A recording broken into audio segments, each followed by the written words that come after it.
তৃণমূলের গোষ্ঠীদ্বন্দ্বে দুবরাজপুরে ব্যাপক বোমাবাজি, সেই ছবি রেখেছি আপনাদের সামনে। বন্দুকের বাট দিয়ে মার আহত একজনকে ভর্তি করা হয়েছে হাসপাতালে।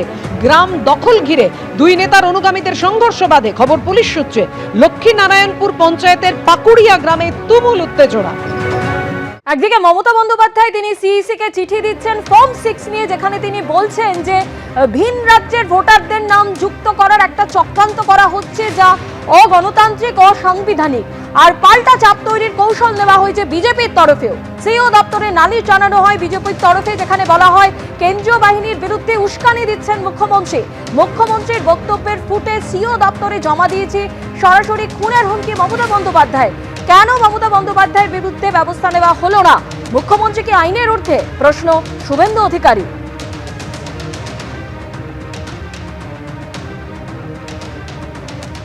আমরা দুটো বক্তব্যের ক্লিপ এবং তার ভাষণের পেন ড্রাইভ জমা দিয়েছি। একটা ভাষণে তিনি বলছেন কেন্দ্রীয় আধা সামরিক বাহিনী বা ভোটের কাজে নিযুক্ত নিরাপত্তা বাহিনীদের বিরুদ্ধে তিনি বিশেষ করে নারী শক্তি মহিলাদেরকে লেলিয়ে দেওয়ার কথা বলছেন মা বোনেরা আপনারাই হাতাখুন্তি নিয়ে বেরিয়েছে এদেরকে প্রতিরোধ করুন। তো সরাসরি হিংসাতে এবং নির্বাচনের কাজে নিযুক্ত হাজার হাজার নিরাপত্তা রক্ষীকে আক্রমণ করার মধ্য দিয়ে সমগ্র নির্বাচন ব্যবস্থার উপরে উনি আক্রমণ করেছেন। দ্বিতীয়ত বলছেন ভারতীয় জনতা পার্টির কর্মীরা আপনারা জেনে রাখুন 4 তারিখের পরে পোস্টার দিয়ে বলতে হবে যে আমি বিজেপি করি না। কর্মী সমর্থকদেরকে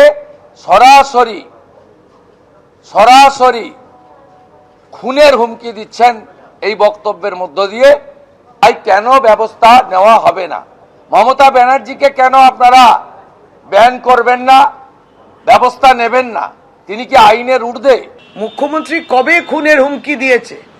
মুখ্যমন্ত্রী রাজনৈতিকভাবে সকলকে সচেতন করছে। আরে হুমকি তো দিলীপ ঘোষের কাছ থেকে শিখবেন, শুভেন্দু অধিকারীর কাছ থেকে শুনবেন, অর্জুন সিং এর কাছ থেকে শুনবেন, রাহুল সিনহার কাছ থেকে শুনবেন। যেই বাড়িতে আমরা এখন বসে আছি, যে পলিটিক্যাল অফিসে, এই বাড়িতে তো হামলা করেছিল, বাহবা দিয়েছিল, বললো বাড়িটা উড়িয়ে দেওয়া ছিল উচিত ছিল বোম দিয়ে। কারা বলেছিলেন? বিজেপি নেতারা, বিজেপি ক্যাডারদের বলেছেন যে তোমরা বোম দিয়ে উড়িয়ে দিলে না কেন ওই বাড়িটাকে, ওটাই যথেষ্ট হতো 14 মার্চ 2026-এ। তারা আবার কথা বলছেন যে মমতা বন্দ্যোপাধ্যায় হুমকি দিয়েছে। যারা হুমকি দেয় না তারা সবসময় কানে হুমকি বাজে তাদের, এবং তাই শোনে, নিজেদের হুমকিটাই নিজেরা শুনছেন। মমতা বন্দ্যোপাধ্যায় সচেতন করছেন, তা মহিলাদের তারা বাদ যাবেন, মহিলারা প্রতিবাদ করবেন না, চুপচাপ বসে থাকবে। এবিপি আনন্দ, এগিয়ে থাকে, এগিয়ে রাখে।